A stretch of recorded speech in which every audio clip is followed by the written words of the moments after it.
پاکستان کے ذریعے ایران مذاکرات میں پیش رفت ہو رہی ہے۔ امریکی صدر کی تصدیق، کہا ایران کے ساتھ ڈیل جلد ہو سکتی ہے۔ ایران نے کئی پاکستانی پرچم بردار جہازوں کو گزرنے کی اجازت دی۔ جہاز گزرنے میں ایرانی اسپیکر کی اجازت شامل تھی۔ ایک طرف مذاکرات کی باتیں تو دوسری طرف زمینی کارروائی کی دھمکی، کہا ایران کے خلاف مختلف آپشنز پر غور کر رہے ہیں۔ امریکہ خارق جزیرے پر قبضہ کر سکتا ہے۔ خارق جزیرے کو انتہائی آسانی سے حاصل کیا جا سکتا ہے۔ فورسز نے اب تک ایران میں 13,000 اہداف کو نشانہ بنایا۔ مشتبہ خامنائی کی صورتحال غیر واضح ہے۔ ان کی پہلی اور دوسری قیادت ختم ہو چکی، تیسری قیادت ذمہ دار لگتی ہے۔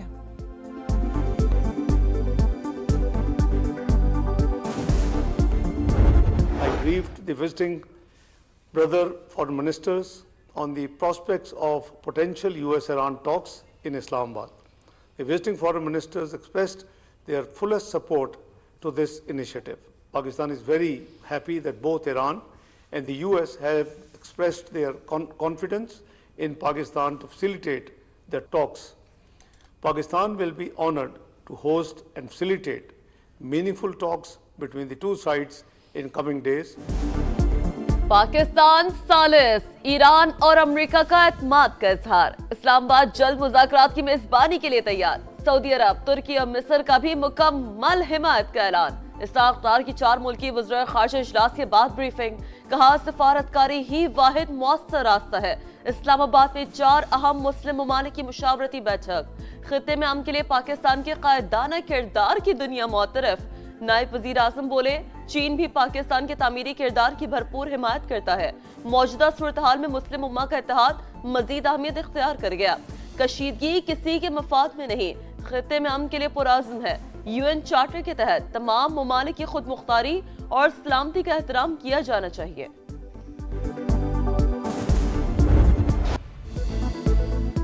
مشرق وسطی میں جاری جنگ ختم کرانے کے لیے اہم مسلم ممالک ایک پیج پر۔ وزیر اعظم سے سعودی عرب، ترکی اور مصر کے وزرائے خارجہ کی ملاقاتیں، سفارتی کوششوں پر تبادلہ خیال۔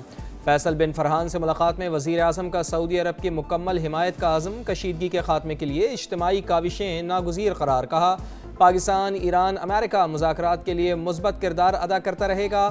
امن و استحکام کے لیے مشترکہ کوششوں اور قریبی روابط جاری رکھنے پر اتفاق۔ ملاقاتوں میں اسحاق ڈار اور مشیر برائے قومی سلامتی لیفٹیننٹ جنرل محمد عاصم ملک کی بھی شرکت۔ معزز مہمانوں کا وزیر اعظم اور فیلڈ مارشل عاصم منیر کی کاوشوں کو خراج تحسین۔ تینوں معزز مہمان وزیر اعظم کے عشائیے کے بعد وطن واپس روانہ۔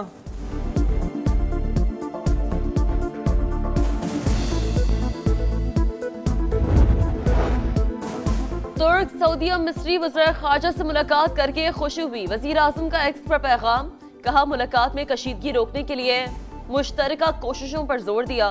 جنگ سے ایران سمیت کئی مسلم ممالک میں جانی و مالی نقصان ہو رہا ہے۔ ترکی اور مصر کے گراں قدر تعاون کو سراہتے ہیں۔ ایران امریکہ کو مذاکرات کی میز پر لانے کے لیے کردار ادا کرنے کے لیے پرعزم ہے۔ فیصل بن فرحان سے ملاقات میں سعودی ولی عہد محمد بن سلمان کے لیے نیک تمناؤں کا اظہار۔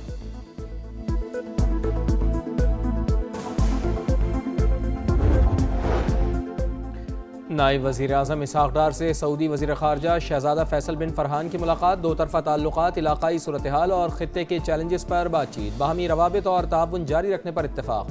ترکی اور مصر کے وزرائے خارجہ بھی اسحاق ڈار سے ملے، کشیدگی کے خاتمے کے لیے جاری کوششوں پر بات چیت، تحمل، کشیدگی میں کمی اور تنازعات کے حل کے لیے سفارتکاری کی اہمیت پر زور۔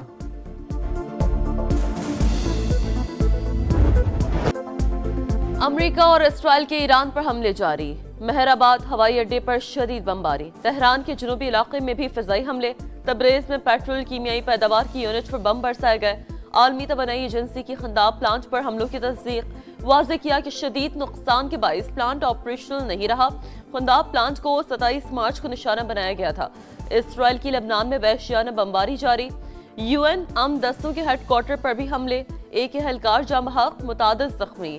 لبنانی میڈیا کے مطابق بیس پر تعینات انڈونیشین امن دستوں کو نشانہ بنایا گیا۔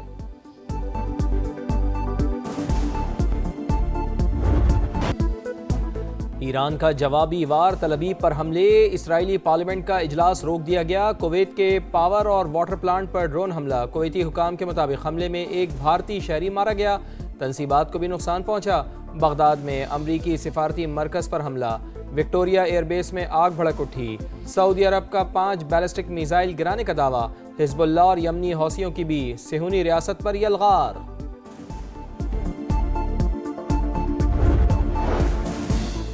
امریکی خصوصی فورسز کا دستہ مشرقی وسطی پہنچ گیا، تعداد 50,000 سے زیادہ ہو گئی۔ امریکی صدر کا ایرانی افزودہ یورینیم حاصل کرنے کے لیے فوجی آپشن پر غور۔ امریکی اخبار کا دعویٰ، لکھا ممکنہ کارروائی کے تحت امریکی افواج کو کئی دن ایران میں رہنا پڑ سکتا ہے۔ امریکہ ایران پر افزودہ یورینیم حوالے کرنے کے لیے دباؤ بڑھا رہا ہے۔ وال سٹریٹ جرنل کے مطابق صدر ٹرمپ عمومی طور پر آمادہ ہے، لیکن ابھی تک آپریشن کی منظوری نہیں۔ خطے میں جنگ کے بھڑکتے ہوئے شعلے، عالمی منڈی میں خام تیل کی قیمتوں میں استحکام نہ آ سکا۔ برینڈ کروڈ آئل $116 تک جا پہنچا۔ امریکی خام تیل $103 فی بیرل میں فروخت۔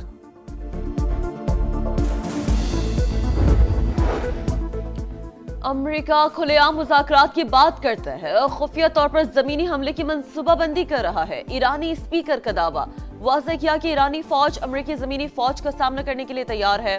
ایران پر کسی بھی زمینی حملے کا بھرپور جواب دیا جائے گا۔ ایرانی وزیر خارجہ کا بھی سخت رد عمل، کہا امریکہ اور اسرائیلی تعلیمی اداروں کو نشانہ بنا رہا ہے۔ یونیورسٹیوں پر حملوں سے علم کا سلسلہ رکے گا نہیں۔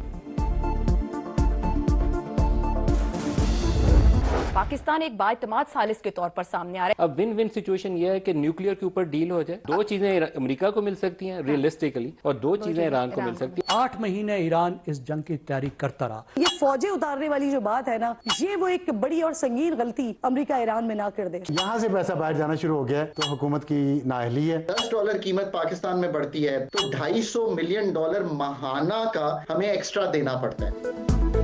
مشرق وسطی سے جنگ کے خاتمے کے لیے پاکستان نے امن کی شمع تھام لی۔ ایک طرف تہران سے رابطے، دوسری طرف واشنگٹن کے لیے پیغامات۔ پاکستان کے قائدانہ کردار پر سما سچویشن روم سے نان سٹاپ بڑی کوریج۔ بدلتی صورتحال پر لمحہ بلمحہ رپورٹنگ۔ پاکستان اسٹریٹجک ثالث کے طور پر ابھر رہا ہے۔ اسرائیل کے جنگی عزائم کو روکنے کے لیے مضبوط ممالک کا اتحاد ضروری۔ ایران امریکہ کے کہنے پر اپنا میزائل پروگرام نہیں چھوڑے گا۔ سینئر دفاعی ماہرین اور مبصرین کے جاندار تجزیے۔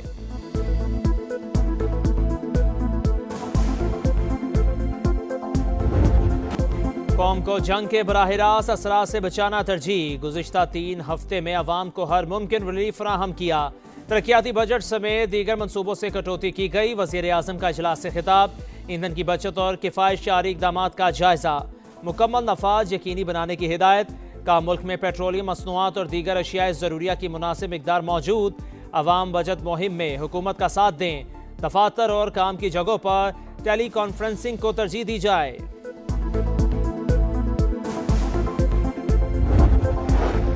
وفاق کا کفایت شعاری اقدامات کے تحت 154 ارب روپے بچانے کا ہدف۔ اسمارٹ لاک ڈاؤن اور محدود تجارتی سرگرمیوں سے توانائی کی بچت کا پلان۔ موٹر سائیکل اور رکشہ صارفین کو پیٹرول پر مخصوص سبسڈی دی جائے گی۔ حتمی فیصلہ اعلیٰ سطح مشاورت کے بعد کیا جائے گا۔ پاکستانیوں کی بیرون ملک موجود دولت واپس لانے کی کوششیں۔ روشن ڈیجیٹل اسکیم میں سرمایہ کاری سمیت مختلف تجاویز زیر غور۔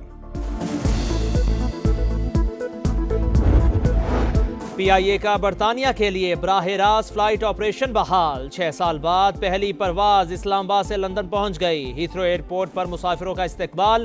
پروازوں کی بحالی، دونوں ملکوں کے درمیان بہترین تعلقات کی آغاز۔ جلد کراچی سے بھی فلائٹ شروع ہونی چاہیے۔ جین میریٹ کا تقریب سے خطاب۔ بانی پی ٹی آئی کی اہلیہ بشرا بی بی کا ڈیالہ جیل میں طبی معائنہ۔ دائیں آنکھ میں دھندلے پن اور سر درد کی شکایت پر ادویات تجویز۔ 4 ہفتے بعد دوبارہ چیک اپ کی ہدایت۔ دادو میں ہائی پروفائل تحریر قتل کیس کا محفوظ فیصلہ آج سنایا جائے گا۔ ضلع بھر میں سیکیورٹی ہائی الرٹ۔ رباب چانڈیو انصاف کے لیے پر امید، کہتی ہیں نظام ثابت کرے گا کہ طاقتور کو بھی سزا ہو سکتی ہے۔ 8 برس پہلے رباب کے والد، دادا اور چچا کا قتل ہوا۔ پیپلز پارٹی کے 2 ایم پی اے سمیت 8 ملزمان نامزد، 4 ملزم ضمانت پر اور 4 جیل کسٹڈی میں ہیں۔ کیس کی 380 سماعتیں ہو چکی۔ کراچی میں ہیوی ٹریفک وبال جان۔ کورنگی بلال چورنگی میں واٹر ٹینکر نے موٹر سائیکل کو روند ڈالا۔ خاتون سمیت 2 افراد جان سے گئے۔ بلدیہ میں بے قابو ٹریلر کی گاڑی کو ٹکر سے ایک شخص جاں بحق، 9 افراد زخمی۔